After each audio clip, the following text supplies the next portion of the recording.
Morning, guys. I hope you're well. I wanted to come on here to talk about how to communicate in a way that is not toxic or even gaslighting, to whichever extent, because I have been really experiencing a lot of that, especially with men, which make me quite sad because, you would hope that we are in a place and time where communication can be something that we appreciate, and we know that sometimes when we communicate we don't always have to say the nice things, we have to say the truth, and sometimes truth is uncomfortable. But how we go through it, how we converse, how we you know detach from something we say, and we don't take it personal, but we actually see it as a guideline to becoming better, to improving, to creating a shift, can be so empowering. So one of the things that I've noticed is basically, I'm gonna give you an example. I am part of a volleyball team, and for a couple of months, things we had a stable training schedule that was, on a Tuesday and on a Thursday, 8:30.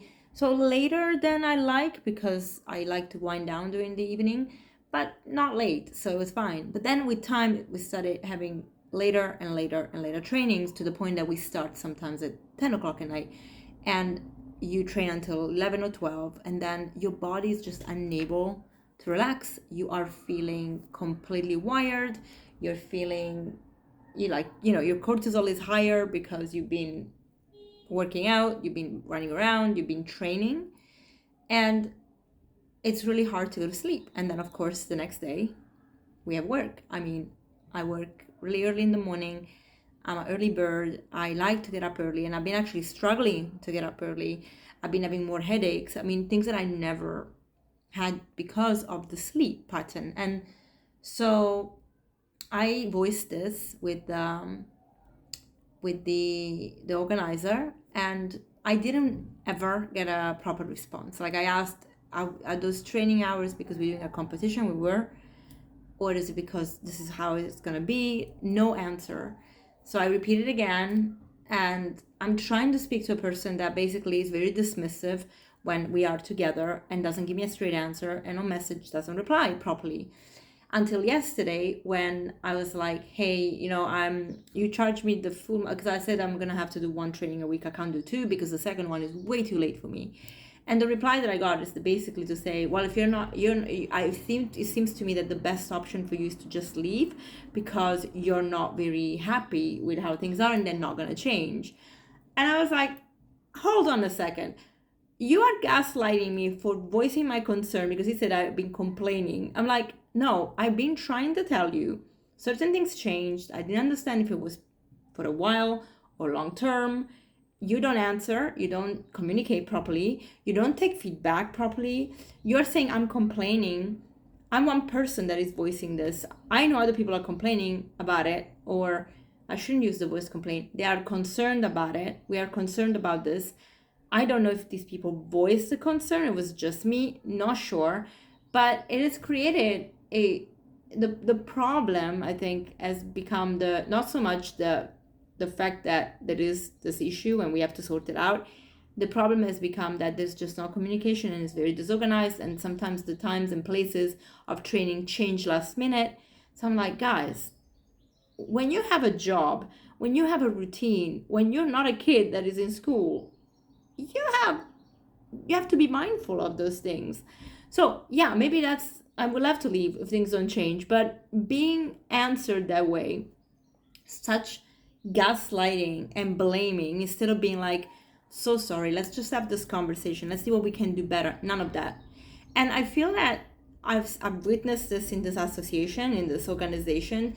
I witnessed this at home. I witnessed this with my husband, which is why things are really not going well, because he gaslights me every time I talk about how I'm feeling, because I know he's feeling, unhappy and lonely. I've seen it, but he doesn't talk about it. But I want to talk about it. And I also I want to find a solution, but the solutions are not comfortable for him because it's not what he wants. So you will not compromise. And instead of being like, let's talk about this calmly, as soon as I start talking about why I have these feelings, what I think, why I think the solution is the one that he doesn't like, I get shouted at and gaslit and being told that the issue is me. And that is such a negative thing to do. And I know that this is just a reflection and projection of people that haven't healed any of their trauma. I completely get this. I completely understand and I completely empathize.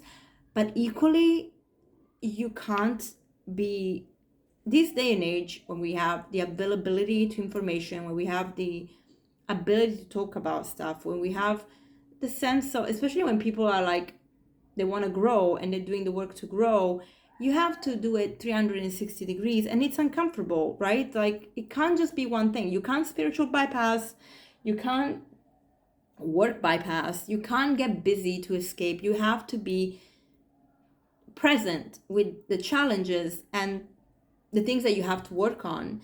And the excuse of saying this is how it is or this is how I am, guys, we have behaviors because of our upbringing, because of the environment we're in, but awareness allows change. And that is where I find it really, really hard, because for me, things are very simple. It's like, this is there, it doesn't work, let's fix it, let's talk about it, and not hold grudges or have triggers. Like, of course, we all have triggers, but when I recognize a trigger, I will be like, okay, I need to work on this. Is it easy? No, it takes awareness, and it takes awareness every day. Like, there are still stuff that pisses me off, especially when it comes to my family. They have a way of triggering me that nobody else does. And I know it's deep rooted in the, in childhood, but I am aware of it. And so sometimes I'm like, okay, step back and process. You can't change the other person. You can't change how they talk, how they behave, how they say things, how they, they sometimes lecturing and whatever, but you can react differently, and then hopefully say, hey, this is not okay, and think about this. And some people are receptive, some people are not receptive. I had friends like that. There are friendships that I had to interrupt because they were like that. There are friendships that I am disconnecting with because I see that they're very selfish, and in the past I would have done anything and everything to be accepted by these friends because I thought I was the problem and I wasn't good enough for them. And now I'm like, no, you're quite selfish, you are quite self-centered, therefore I don't actually need to prove anything to you, but I'm here if you want to change or talk about it or create awareness, and then we can see if we can be friends. Otherwise, bye. There are, what are we, 8 billion people on the planet.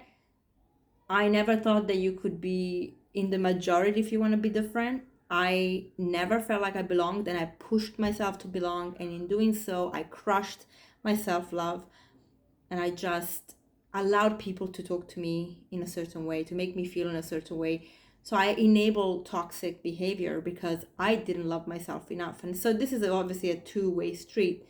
For men especially, which is what I've been witnessing, please, gentlemen, be humble. It's okay to have feelings. It's okay to be aware that maybe we haven't been taught to deal with certain things in a certain way.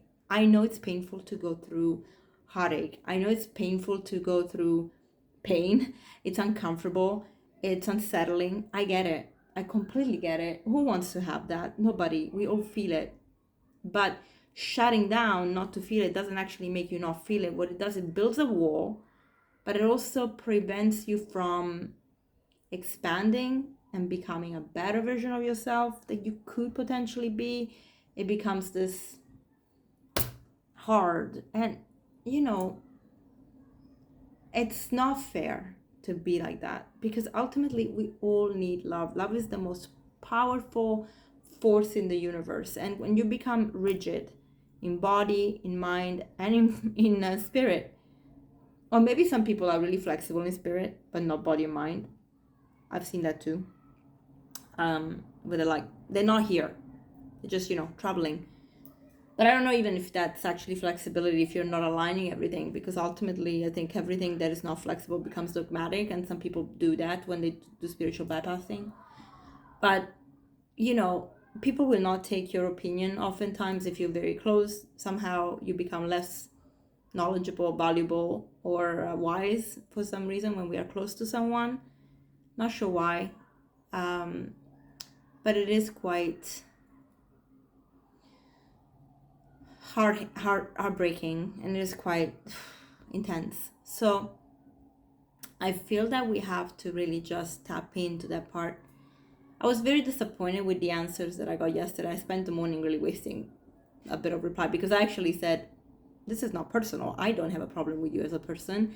I actually like the group. I'm trying to make it work. But you have to understand that changing things last minute, being uncommunicative, being unflexible, and just saying, by the way, just replying, this is how it is. If you don't like it, leave. It's rude. I am not your daughter. I'm not your wife.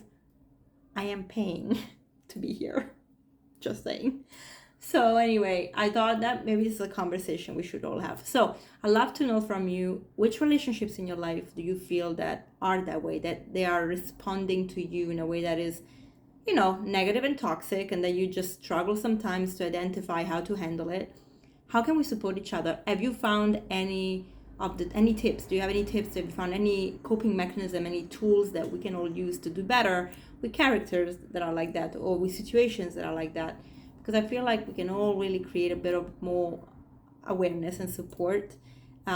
Sometimes these things are just not textbook. Sometimes they really are about learning how to navigate through experience. I am certainly learning a lot through that. I am glad that I'm finding online communities that share this wisdom. But I also, I like to be flexible with the way that these things present to me and how I use them, because again, I really have learned through a very, very deep experience since 2020 that becoming too rigid about even the tools that you use can be quite deterrent to your health, mental, physical, spiritual. You know, discipline is one thing, and I think we all need it. But being too dogmatic about things that this is how it is and it cannot change, that's a deterrent. And it really does actually physiologically change us, in the sense that your nervous system stops creating new pathways because you think that that pathway is the way, and then anything else, it doesn't have value. And how do we grow if we're not creating new pathways? We can't. So I hope this was helpful. I love to hear from you. Share your experiences, share your tools and coping mechanism. Let's start the conversation. Share this video so other people can pitch in and converse with us. I think we can create a little bit of a stir. Okay, bye.